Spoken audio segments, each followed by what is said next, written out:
Story time!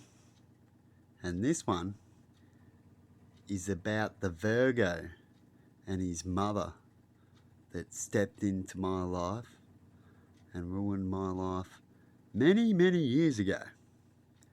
And this is how it goes. And the police can check this up too, so I can tell this story without worrying about getting into trouble.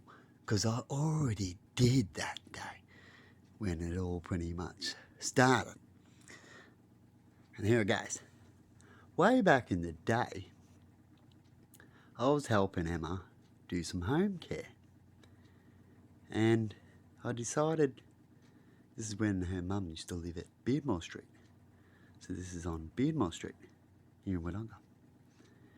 And I drove her around to do her deliveries and her pamphlets so she can give it out, because she needed a hobby to do. And she didn't want to walk around. So I drove her around. And I shouldn't have done it, because at that time I was trying to get my life together and I was trying to get my licence in my car. But I didn't have my licence at that time. I was already in trouble and stuff. So I was driving a car unlicensed and unroadworthy and unregistered. It was a blue VN.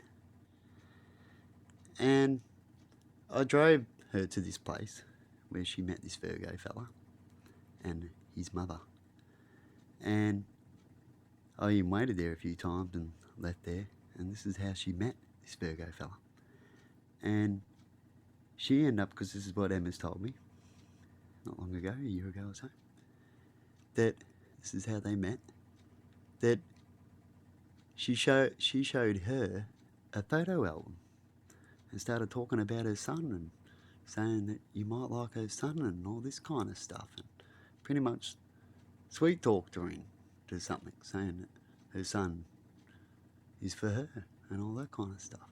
And she liked this old lady. That's why I let her go there a few times, because she needed to mingle. And that's how stuff started happening, because one time she said she was just going to go there and watch a movie and hang out with the old lady because she needed someone to hang out with. This is how the old lady sucked me into liking her anyway. But I don't know what else she manipulated back in the day. But that was what I thought was happening, what was going on. And but in the end, it was for her to hook up with her son, with Emma, to hook up with her son.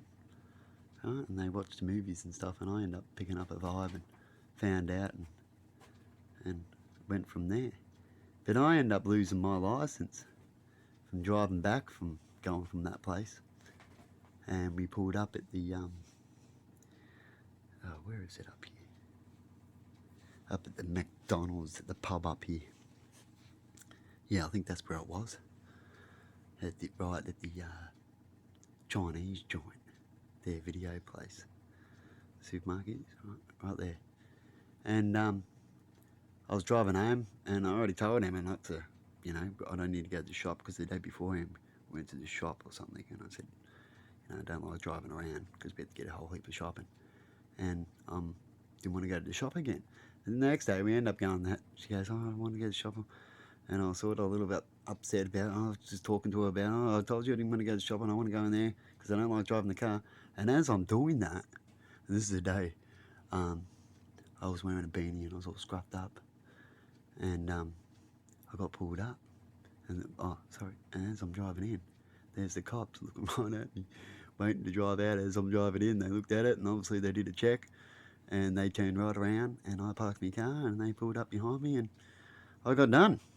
And there was a bit of a story about that. They called me a crackhead and a few other things. But anyway, because of the way I looked. But yeah, there you go. That's what happened. So I got bad luck all the way around in the end, isn't it, with that story? But anyway, I thought I'd let that one out of bad luck that can happen all at once and how things go down in the end. So in the end, this guy and his mother, it was just as bad as each other, I reckon, because she knew that I was with Emma and everything was good and I was trying to help out and stuff, so there was no need for all that, was there? You gotta watch people in life, people. But have a good one. See yous. Bye bye.